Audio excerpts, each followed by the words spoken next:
Estados Unidos bombardea Vietnam. Estalla la Guerra de los 6 días. Un golpe militar derroca a Ilia. En Wembley, con polémica, Inglaterra derrota a la Argentina.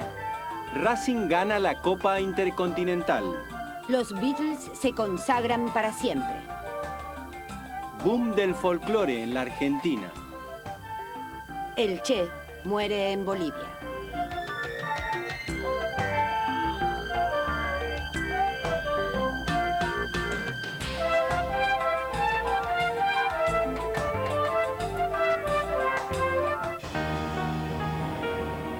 A finales de los años 60, la Guerra de Vietnam alcanzó su punto culminante. Al terminar la Segunda Guerra Mundial, los franceses habían intentado recuperar su dominio colonial en Indochina, pero el Viet Minh frustró el intento. En la Conferencia de Ginebra en 1954, Francia se comprometió a retirar sus tropas. Pero a lo largo del paralelo 17, Vietnam quedó dividido en dos países con sistemas políticos diferentes. En Vietnam del Norte se impuso el comunismo. En Vietnam del Sur, un régimen pro-occidental. El valor estratégico de la zona vecina a China y cercana a la Unión Soviética impulsó la intervención de Estados Unidos, que envió asesores militares a Vietnam del Sur. En 1956 debían celebrarse elecciones para reunificar los dos Vietnam. La dictadura de Diem en Vietnam del Sur, apoyada por Estados Unidos, frustró la solución electoral. Washington temía que el ejemplo norvietnamita se propagase por el sureste asiático y el Pentágono se implicó en lo que era un conflicto interno vietnamita. El Vietcong se enfrentó a la dictadura de Diem con el respaldo de Ho Chi Minh, líder de la antigua lucha contra Francia. Diem solicitó más ayuda de Norteamérica. A partir de 1964 se desencadenó la escalada bélica. Washington terminaría enviando al sudeste asiático más de 2,5 millones de soldados.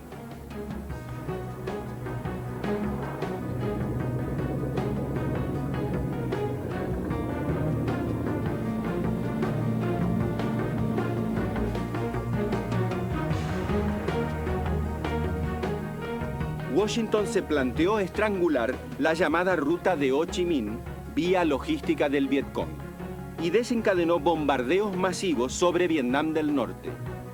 En un año, los B-52 norteamericanos arrojaron sobre Vietnam del Norte más bombas que las descargadas sobre Alemania durante toda la Segunda Guerra Mundial. Pero la gigantesca maquinaria bélica no doblegaba al Vietcong.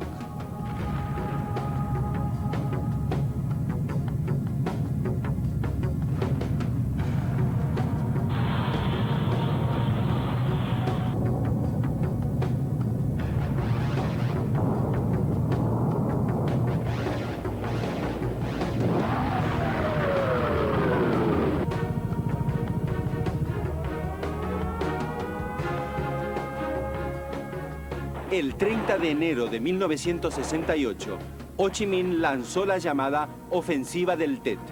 Estados Unidos advirtió que de nada le servían sus ataques aéreos.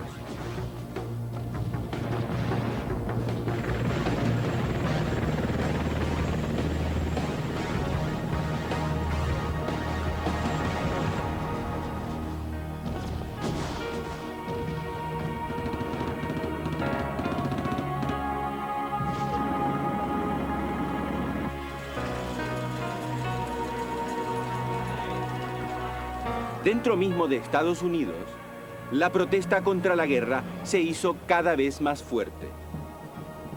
Los norteamericanos veían en la televisión imágenes cada vez más crueles e inútiles. Estados Unidos buscó negociar.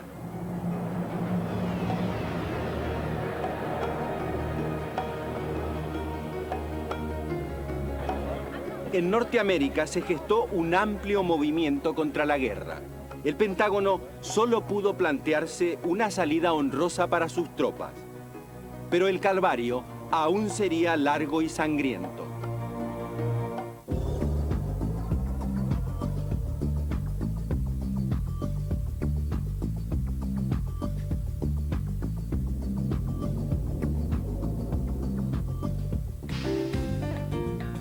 El 19 de junio de 1965, la selección argentina de rugby venció por 11-6 al equipo sudafricano Juniors Springboks con el famoso try de Pascual. Fue entonces en el estadio Ellis Park de Johannesburgo, ante 40.000 espectadores, cuando nacieron internacionalmente los Pumas. Así los bautizaron los sudafricanos, que no sabían que el símbolo del equipo argentino no era un puma, sino un jaguarete. No importa, se equivocaron de felino, pero no de ferocidad.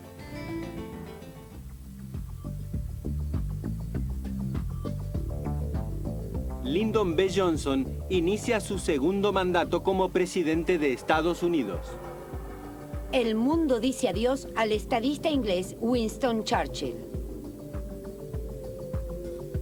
Malcolm X, líder de los Panteras Negras, es asesinado en Harlem. Estalla un conflicto entre árabes e israelíes por el agua del río Jordán.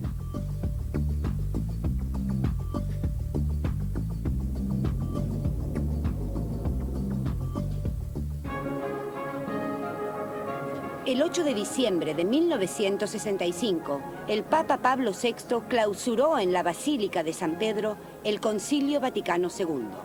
Se celebró una misa solemne en la que participaron más de 2.000 obispos de todo el mundo. Su antecesor, Juan XXIII, había convocado el concilio en 1962.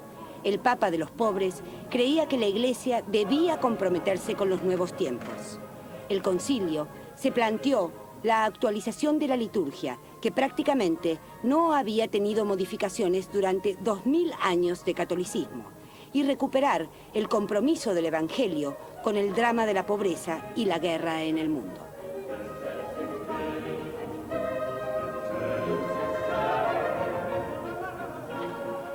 La muerte de Juan XXIII fue vista por algunos sectores como el fin del Concilio Vaticano.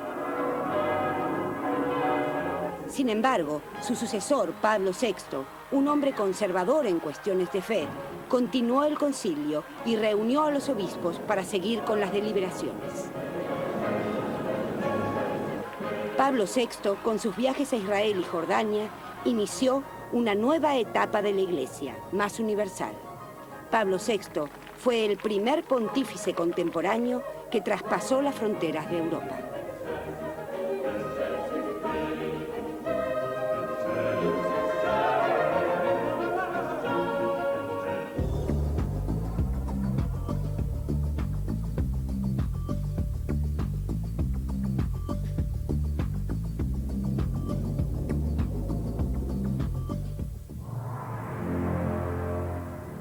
La proverbial calma de Ilia pareció premonitoria de la tormenta que sobrevino.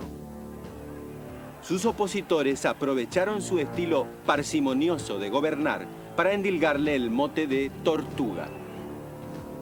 En las parlamentarias de marzo de 1965, el gobierno autorizó al peronismo a participar bajo el nombre de Unión Popular. Ricardo Balbín definió el momento que se vivía con estas palabras. En esta elección del 14 de marzo habrá dos triunfadores. El gobierno, que ha asegurado un comicio para todos, y el pueblo, que planteará una democracia.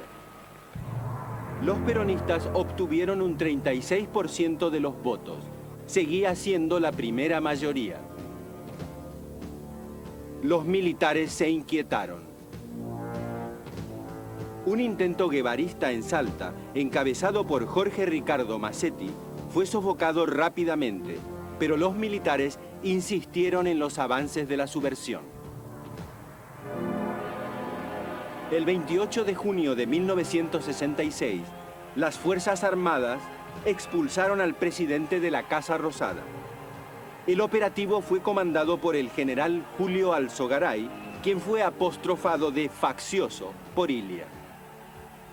Fue un nuevo golpe militar, absurdo y arbitrario. El general Juan Carlos Onganía asumió la presidencia. Los grandes empresarios y también un amplio sector sindical controlado por Bandor apoyaron la llamada Revolución Nacional.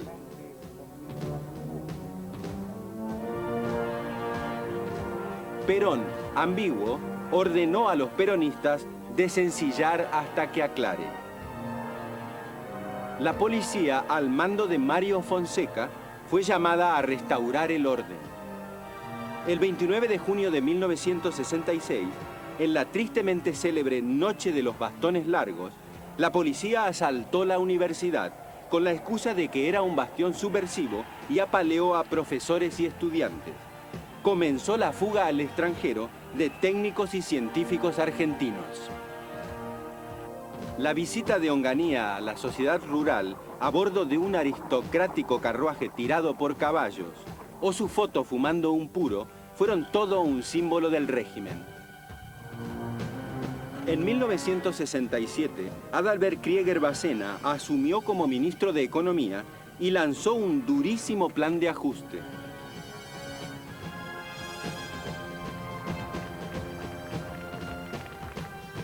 La CGT, por entonces dividida entre dialoguistas y combativos, una comandada por Bandor, la otra por Ongaro, respondió con un plan de lucha.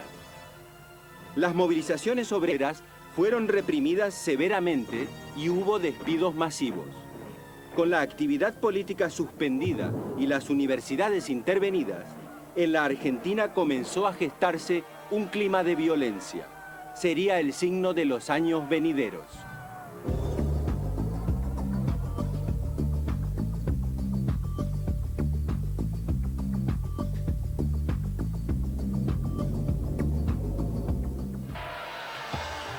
La colectivización del campo, impulsada por Mao Zedong, generó malestar.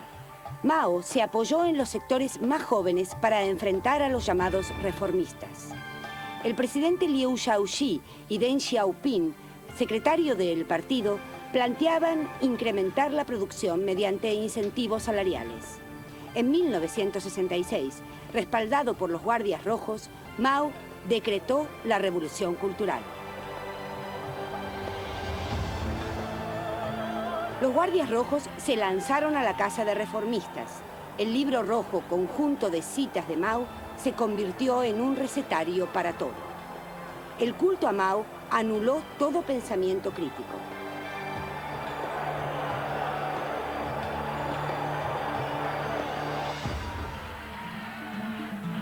Para demostrar su gran vitalidad, Mao, ya de avanzada edad, cruzó a nado el río Yangtze. Además de sabio, el gran timonel no podía dejar de ser fuerte y valiente. Muchos cuadros del partido, acusados de burgueses, fueron ultrajados y encarcelados. No solo se repudiaba a Beethoven, tildado de músico capitalista, sino también la antigua cultura china. Deng Xiaoping y Liu Shaoqi terminaron en prisión. China se sumió en el caos. Recrudeció el conflicto con la Unión Soviética, a la que acusaban de revisionista. En abril de 1969, el 9º Congreso del partido dio orden de parar la Revolución Cultural.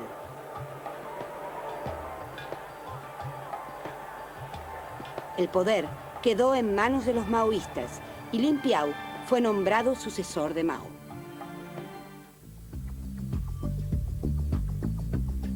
Un espectacular apagón eléctrico deja a Nueva York totalmente a oscuras.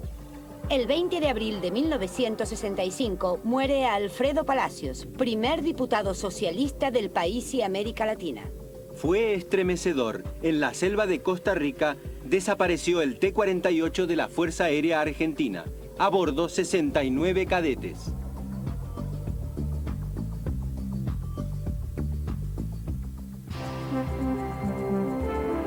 El Mundial del 66 levantó polvareda. Inglaterra, el local, salió campeón. Pero ni el hábil juego de Bobby Charlton, su gran figura, consiguió despejar la sospecha de que los ingleses fueron favorecidos por los árbitros.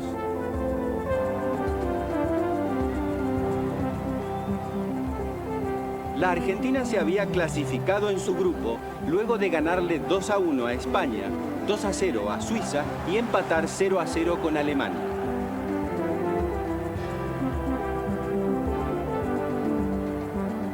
Después se enfrentó en cuartos de final con los ingleses. ¿Para qué? El partido estaba 0-0. Luego de una serie de jugadas bruscas, el árbitro, el alemán Kreitlein, expulsó a Ratín por discutir. Sobrevino el escándalo, protestas, forcejeos y hasta una sentada de Ratín, nada menos que en la alfombra reservada a la reina.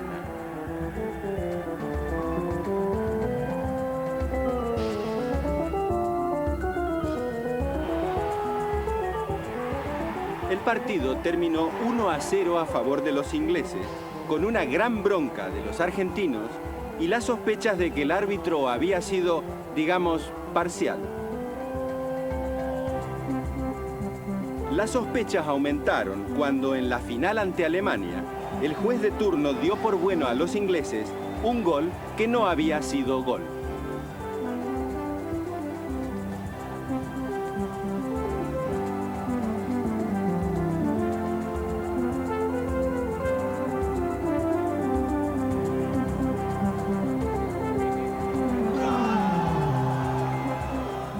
Finalmente, Inglaterra le ganó 4-2 a los alemanes y se consagró por primera vez campeón mundial.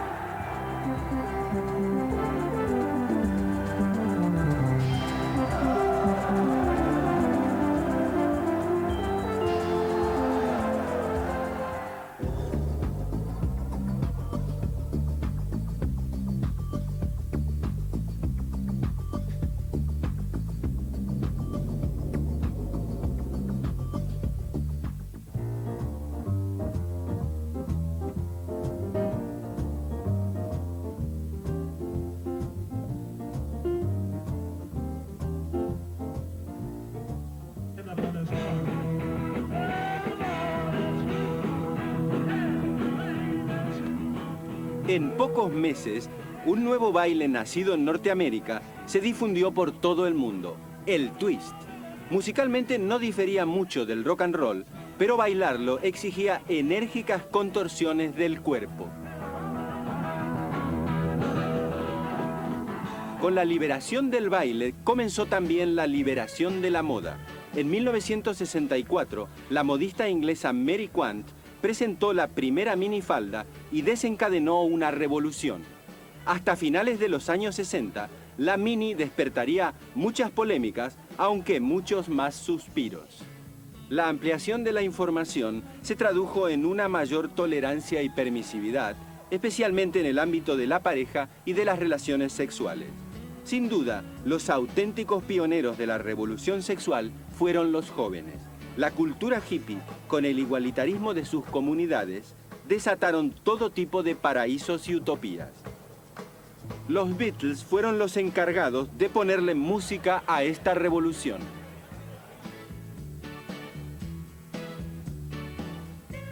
Y de Estados Unidos llegaron las primeras series televisivas que cautivarían a jóvenes y grandes, como Las aventuras de Lassie y muchas más.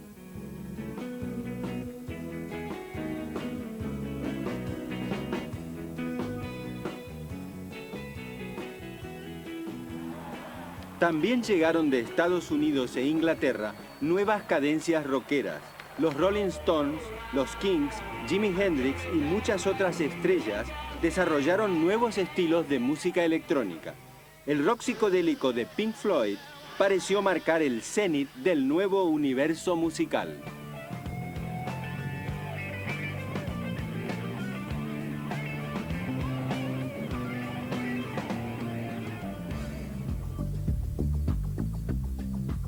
Una mujer, Indira Gandhi, asume la presidencia de la India.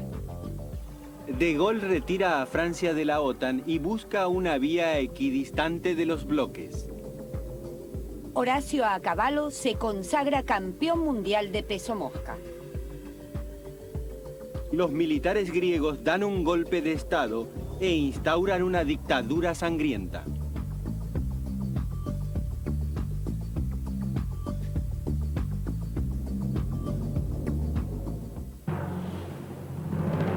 1967, la tensión volvió al cercano Oriente.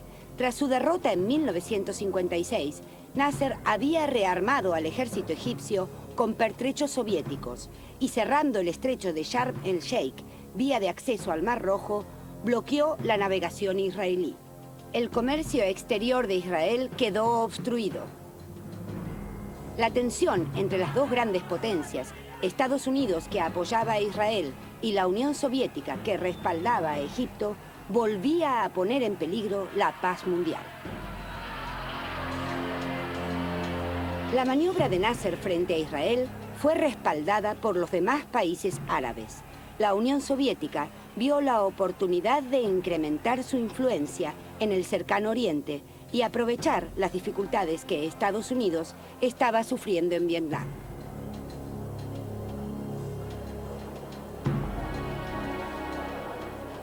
El ministro israelí de Defensa, Moshe Dayan, decidió lanzar una guerra preventiva. Con una situación estratégicamente desfavorable, Israel no podía permitirse el riesgo de ser partido en dos por los ejércitos árabes numéricamente superiores. El 5 de junio de 1967, los israelíes atacaron a los egipcios en Gaza y en el Sinaí, y a los jordanos en Cisjordania.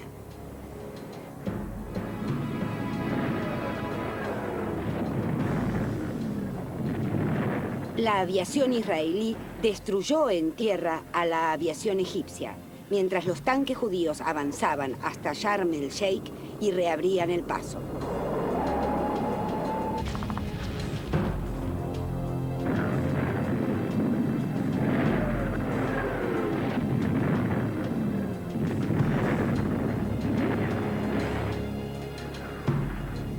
Israel derrotó a los sirios en el Golán y tomó la parte oriental de Jerusalén.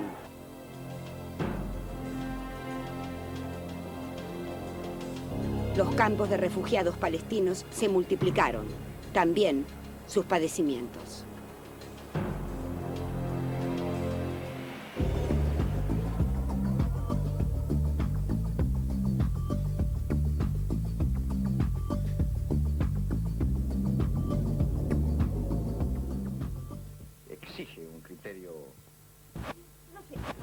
En los años 60 la tele se consagró. Nacieron 3 canales privados, el 9, el 11 y el 13, que compitieron con el 7 por atrapar la audiencia hogareña. No hay quien pueda con usted, si está la vida. Cuando te llamo por teléfono. El Club del Clan difundió la figura de un muchacho tucumano que, flaco como un palito, tenía fe en que todo va a cambiar. Mientras los jóvenes vibraban con los ritmos de Johnny Tedesco, Violeta Rivas, Nicky Jones, Chico Novarro y Lalo Franzen. Olmedo popularizó al Capitán Piluso, un personaje que todos los días a las 5 de la tarde, junto a su entrañable amigo Coquito, hacía las delicias de los chicos. Aborda no lo vi. El país también comenzó a almorzar con Mirta Legrand, que estrenó su programa Almorzando con las Estrellas. Y a responder con seguridad a Osvaldo D'Agostino y Cacho Fontana en Odol Pregunta.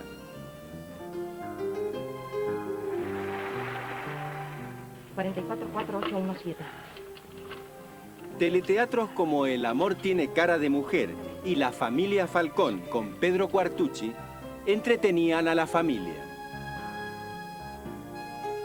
Aunque, ¿quién dormía tranquilo los sábados a la noche cuando Narciso Ibáñez Menta aparecía en los hogares con sus obras maestras del terror?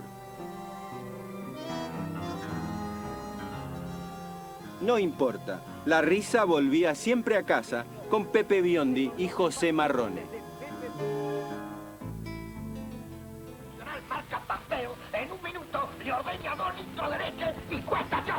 Mientras que el Clan Stivel, con Cosa Juzgada, nos presentaba una tira siempre comprometida con la realidad.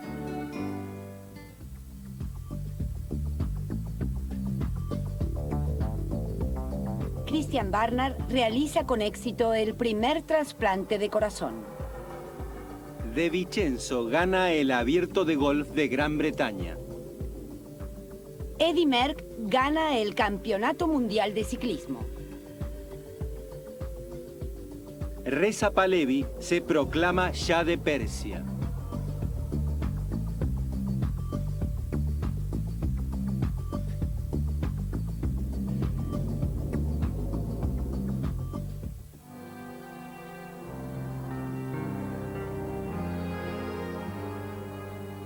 En octubre de 1967, después de sortear la muerte infinidad de veces, el Che Guevara cayó ultimado en La Higuera, un pobre caserío boliviano.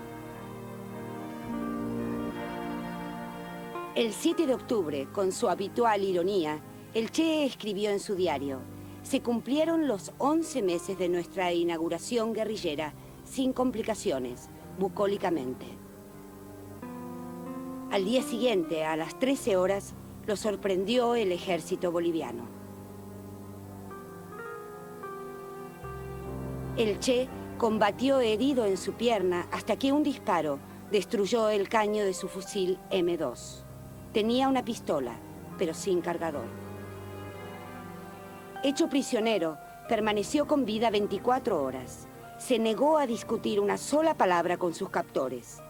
Los relatos aseguran que le dio una bofetada en la cara a un oficial borracho que quiso humillarlo. Los altos mandos bolivianos y la CIA dieron la orden. Un suboficial fue el encargado de proceder.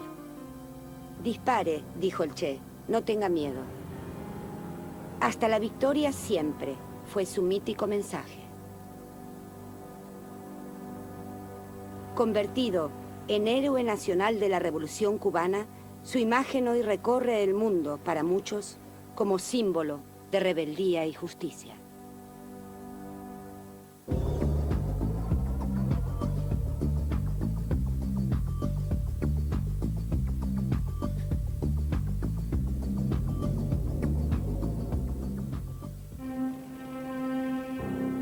Checoslovaquia se había planteado una meta histórica: construir el comunismo en democracia. El 20 de agosto de 1968, los tanques del Pacto de Varsovia invadieron Praga y abortaron la experiencia.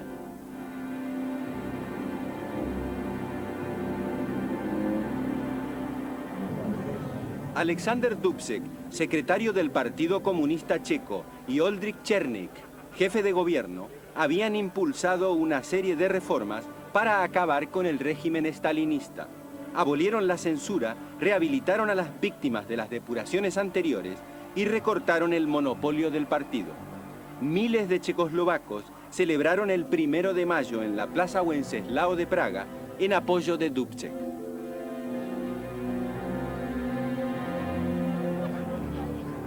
Pronto se percibió el miedo soviético a que se propagase entre sus aliados el intento checo de aunar socialismo y libertad.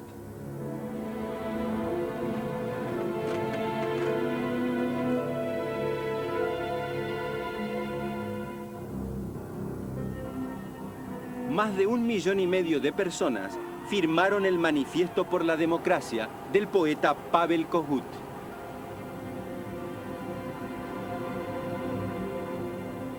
Dubček viajó a Moscú para negociar, pero las conversaciones fracasaron.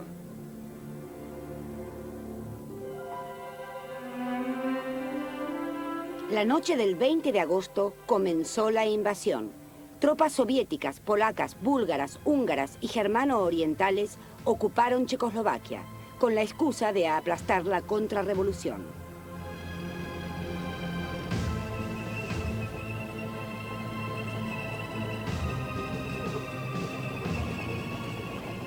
El pueblo checo se opuso a la invasión, aunque el gobierno no movilizó al ejército, consciente de que toda resistencia militar sería un suicidio. Finalmente, la lucha popular fue sofocada y con muchos muertos y prisioneros, la primavera de Praga llegó a su fin.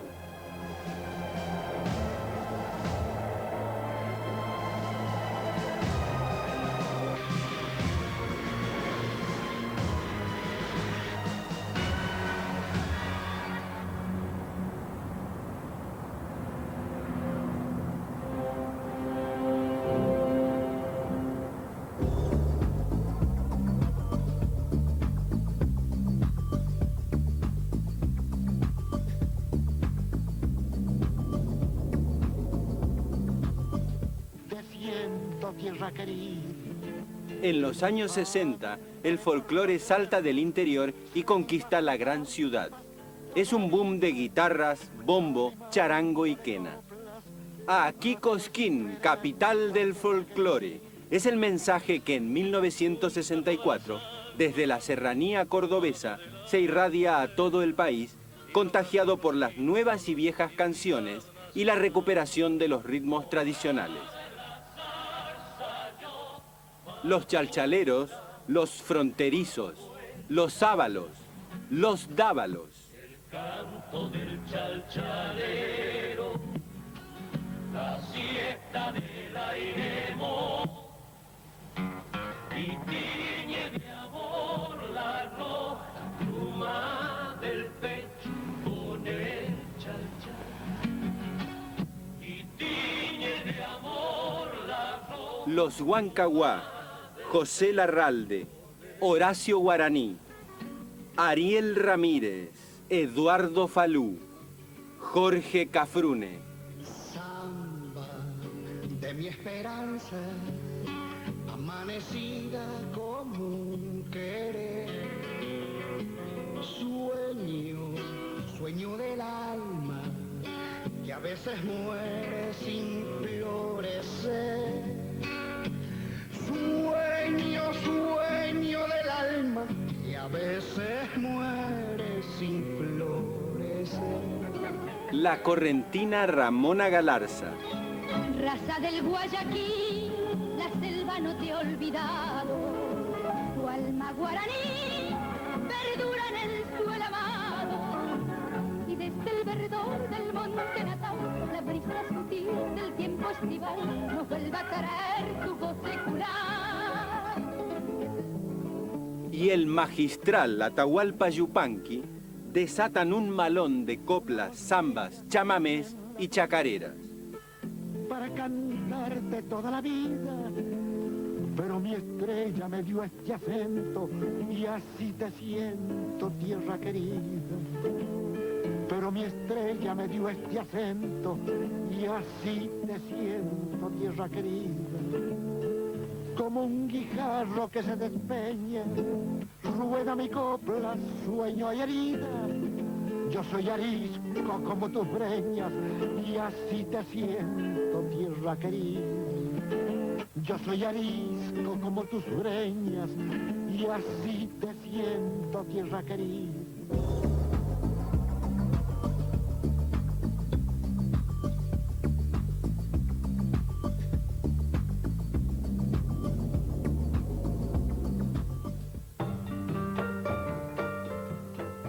En los años 60, la literatura latinoamericana cautivó a millones de lectores en todo el mundo. En 1967, después de deambular por otras editoriales de España y América, 100 años de soledad, de García Márquez, fue publicado en Buenos Aires por la editorial sudamericana.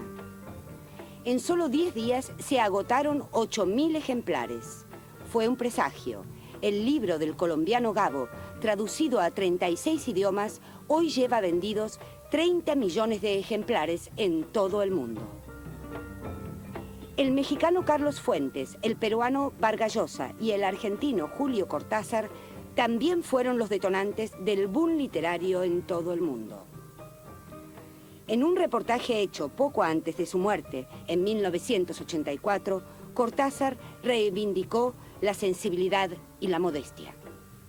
Yo he sido siempre muy sentimental y lo sigo siendo. Tengo muy mal gusto, ¿sabes? En materia de sentimientos. Soy fácilmente sentimental. Soy de los que lloran en el cine y luego salen disimulando la cara.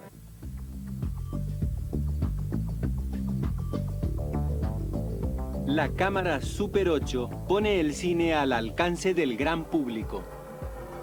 Una cámara en miniatura obtiene las primeras fotografías del corazón humano. Jacqueline Kennedy se casa con Aristóteles Onassis.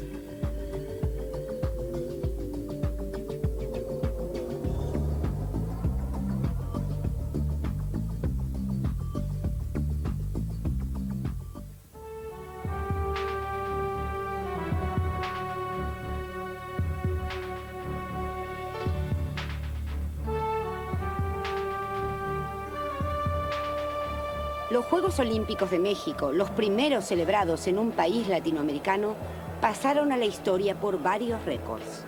La altitud de la ciudad favoreció el rendimiento de los atletas, que batieron muchas de las marcas establecidas.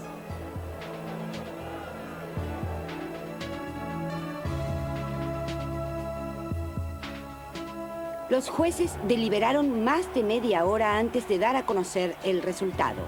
Bob Beamon había batido un récord espectacular con su salto de 8 metros 90 centímetros.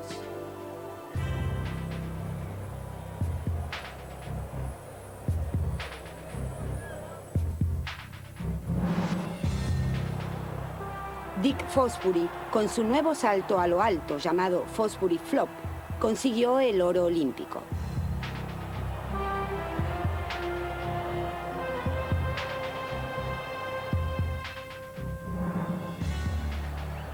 En los Juegos de México, la televisión desempeñó un papel decisivo. Las pruebas deportivas se convirtieron en un espectáculo mundial.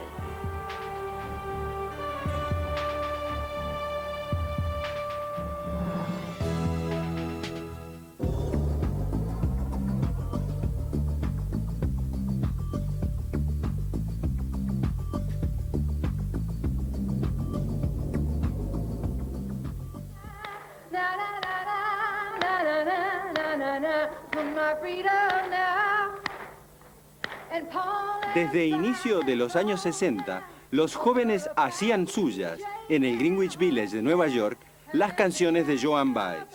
Junto a la protesta política, se desarrollaba un nuevo estilo de vida, la cultura hippie. Haz el amor y no la guerra era la consigna de esos jóvenes que rechazaban la guerra de Vietnam y el consumismo.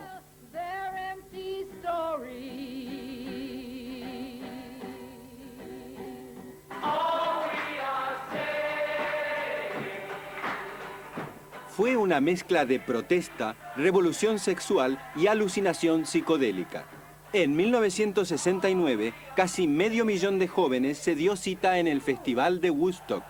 Rock, soul, folk, música country, solidaridad, pacifismo, amor libre, LSD. Un complejo cóctel inconformista que quedaría como símbolo de una generación.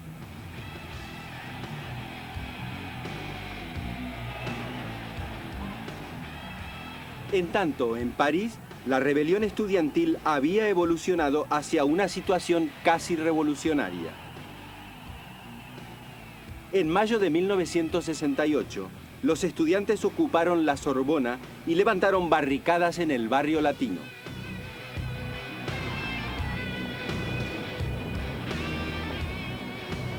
Enarbolaban banderas rojas y retratos de Rosa Luxemburgo, Lenin y el Che. A la protesta estudiantil se unieron los sindicatos obreros. Más de 15 millones de trabajadores franceses se declararon en huelga.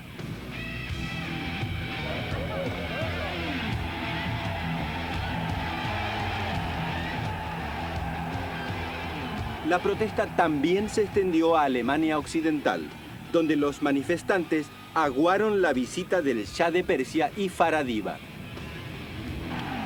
En ese clima, pronto comenzaría a actuar la llamada Banda Baader-Meinhof, que planteaba la lucha armada como única vía revolucionaria.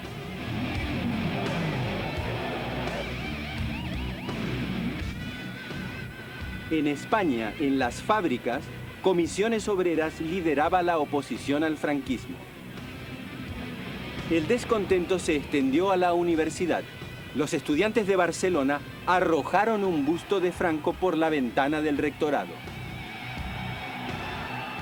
En Madrid fueron expulsados los catedráticos Enrique Tierno Galván y José Luis Aranguren por solidarizarse con los alumnos. El régimen franquista respondió con el estado de excepción.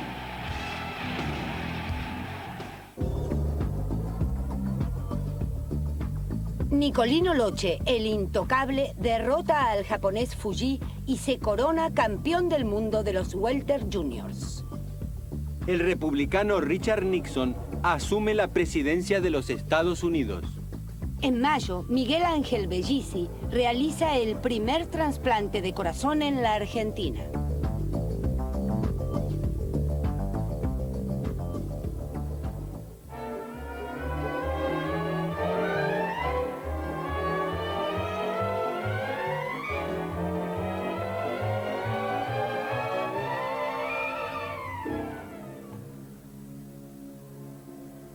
En 1960, Alfred Hitchcock creaba un nuevo género cinematográfico. Con su película Psicosis, exploraba la complejidad de la mente humana.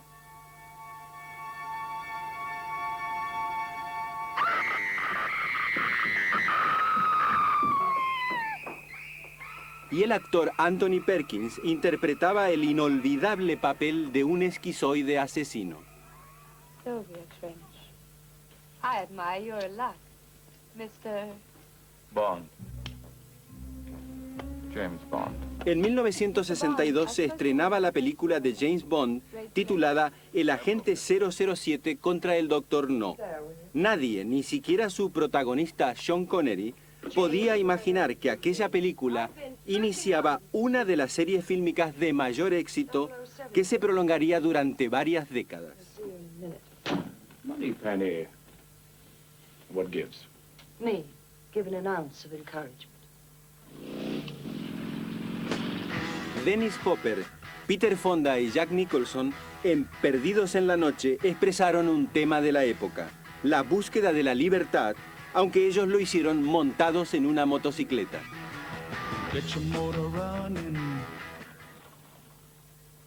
En diciembre de 1965, David Lean llevó al cine la novela de Boris Pasternak, Doctor Zhivago. Era un largometraje de 3 horas donde Omar Sharif y Julie Christie escenificaban una historia de amor en la Rusia de la Revolución de Octubre.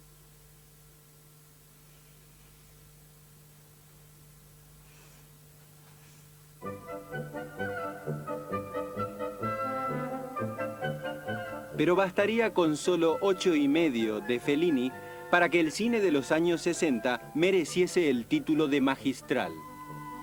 Así como el séptimo sello de Ingmar Bergman para que el mundo pueda jugar al ajedrez con la muerte.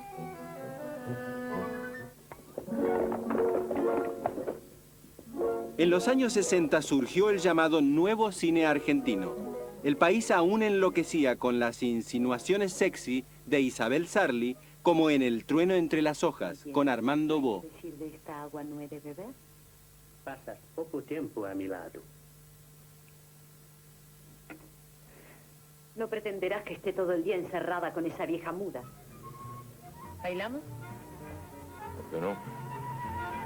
De pronto, Alfredo Alcón elevó la temperatura en Un guapo del 900, donde se desnudaba la intimidad de un matón al servicio de un político conservador. Que la persona a la que vos querés soy yo. Yo no lo había olvidado. En 1962, Manuel Antín, inspirado en Cartas a Mamá de Julio Cortázar, estrenó La cifra impar, donde debutó Sergio Renán.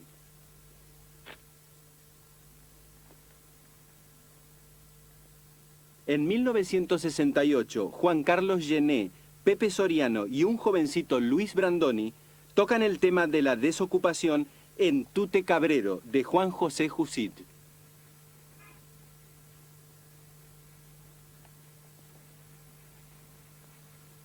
Deja, pibe. El nuevo modelo lo sigo yo.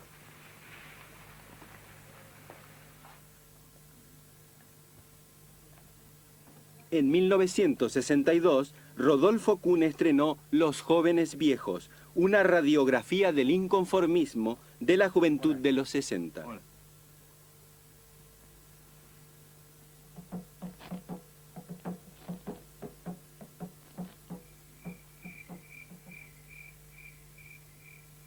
Un año después, Daniel Tiner demostraría que la cigarra no es un bicho, justo cuando en un hotel alojamiento se declaraba un caso de peste bubónica y hasta Mirta Legrand y Luis Andrini debían permanecer en cuarentena. No. Sos un socio de porquería. ¿Por qué no fuiste vos a hacer turno de noche?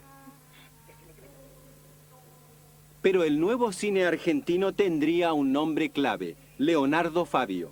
En 1965 debutó con su Crónica de un niño solo, donde abordó el tema de la marginación. En 1967, Fabio triunfaría con El romance del Aniceto y la Francisca y en 1969 con El dependiente.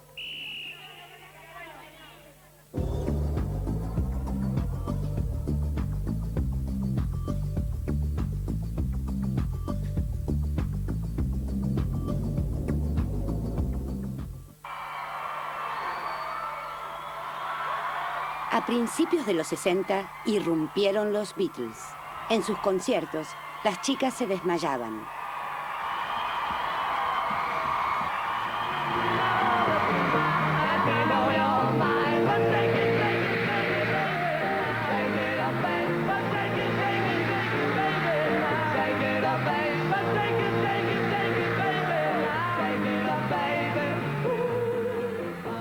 En los aeropuertos, multitudes de jóvenes esperaban a los melenudos. Paul McCartney, John Lennon, Ringo Starr, George Harrison impusieron un nuevo estilo de tocar, cantar y vivir. Los cuatro iracundos saltaron al estrellato, llenaron los estadios más grandes del mundo, superaron todos los rankings con sus discos e hicieron temblar las taquillas con sus películas. Al promediar la década, la aparición pública de los Beatles se volvió más esporádica. Condecorados por la reina de Inglaterra, tras la muerte de su manager Brian Epstein, comenzó a rumorearse que el grupo se disolvía. Y así fue. Se disolvió en 1970, pero el Yellow Submarine aún navega.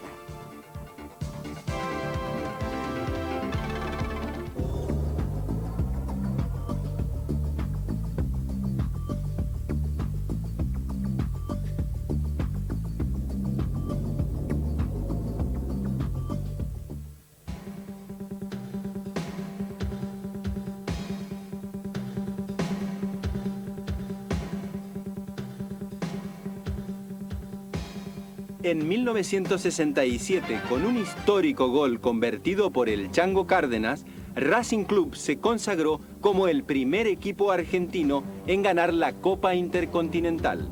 Fue el 4 de noviembre en Montevideo, frente al Celtic de Escocia.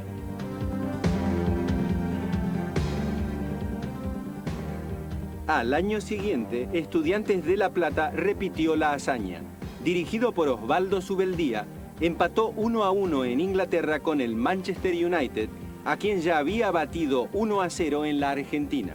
Era el gran mérito de un equipo que, un año antes, había sido el primero de los llamados chicos en ganar un campeonato argentino. Un nuevo láser produce un haz de rayos de alta potencia energética. El principio de unir rayos de luz, descubierto en 1958 por Charles Townes y Arthur Shallow, encontró en los años 60 campos de aplicación cada vez más amplios. El desarrollo del láser de rubí, con el que se construyó en Estados Unidos el primer aparato para la aplicación práctica de la tecnología láser, permitió el uso del rayo en el campo de la medicina y de la industria. La alta potencia energética, conseguida con la asociación de ondas luminosas, permitía cortar incluso las aleaciones metálicas más duras. El rayo láser se convertiría así en un instrumento de trabajo imprescindible en la producción industrial. El Concorde cruza el Atlántico desde París hasta Nueva York en 3 horas y media. Después del Tupolev 155 soviético, el Concorde se convierte en el segundo avión de pasajeros que vuela a velocidad supersónica. Tras varios años de investigación, el vuelo inaugural del Concorde fue presentado en Toulouse ante numerosos invitados de honor y periodistas. Francia y Gran Bretaña habían contribuido en un 50% a los costos de producción que ascendían a 3.000 millones de dólares. La Aerospace Company británica aportó el 60% de los mecanismos de tracción, la parte anterior y posterior del fuselaje y las alas de guía laterales. La Sudaviación francesa construyó el 40% de los mecanismos de tracción, el fuselaje central, los planos de sustentación y los instrumentos de radio y navegación. El montaje final se efectuó en Toulouse, pero aún habría que esperar 5 años hasta que el Concorde cubriera la línea París-Nueva York con vuelos regulares. A partir del 21 de enero de 1976, el Concorde sería el único avión de pasajeros con velocidad ultrasónica.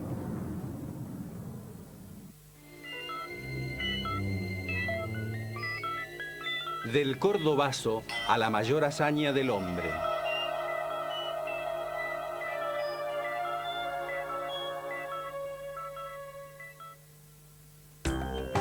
En el próximo video, el cordobazo acelerará la caída de Onganía, mientras en la otra punta, Watergate acabará con Nixon. Y en la vereda de enfrente, la disidencia mostrará al mundo las ocultas miserias de la Unión Soviética. En la Argentina, la primavera camporista morirá trágicamente en Ezeiza. A pesar de la gravedad del mundo, estar en la luna será por fin la mayor hazaña del hombre.